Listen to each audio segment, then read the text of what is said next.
888 টাকা এবং আমাদের ক্ষতিপূরণ প্রদান করা হয়েছে 1,67,24,695 টাকা। বাকি টাকা আমাদের ইসে আছে। ওখানে এখানে প্রথম হলো যে অ্যাকুইজিশনের ক্ষেত্রে প্রথম আমরা নোটিশ দেই, তারপর জমির মালিকানা প্রুফ করতে হয় যে আমি এই জমির মালিক, সকল কাগজপত্র সই করতে হয়। এরপরে 8 ধারায় আমরা তাকে চূড়ান্ত করে দিই, রোয়েদাদ তৈরি করে দিই, ফিল্ডবুক হয়, রোয়েদাদ হয়, তারপরে তার ক্ষতিপূরণের টাকাটা নিয়ে যেতে হয়। রাজনগরের যে অংশ যেটা খোলা হওয়ার কিছু অংশে আমি নিজে গেছিলাম, তারা অবদার জায়গায়, এখানে তো আছেন, অবদার জায়গায় রোডস এন্ড হাইওয়ে কিছু জায়গায় সাইড দিয়ে খোলা হওয়ার আপনি তো ছিলেন, খোলা হওয়ার কে ছিল আমার সাথে, খোলা হওয়ার আপনি ছিলেন, একদম রোডসের জায়গায় তারা থাকে। কারণ তারা বলতেছে যে তাদের বিনিময় দলিল আছে,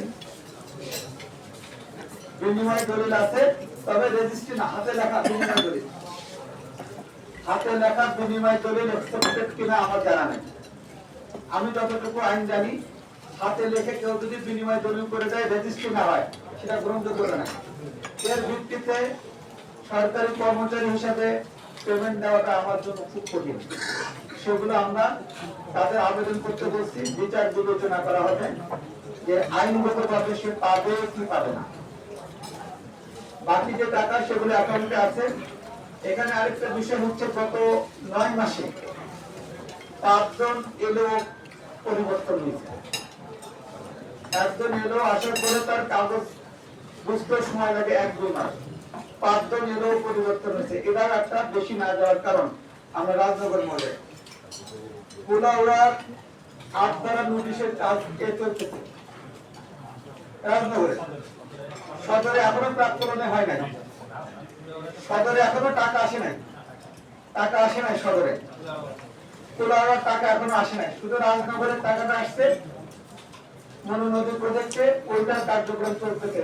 কুলাউড়া এবং সদর এটা কার্যক্রম চলতেছে না।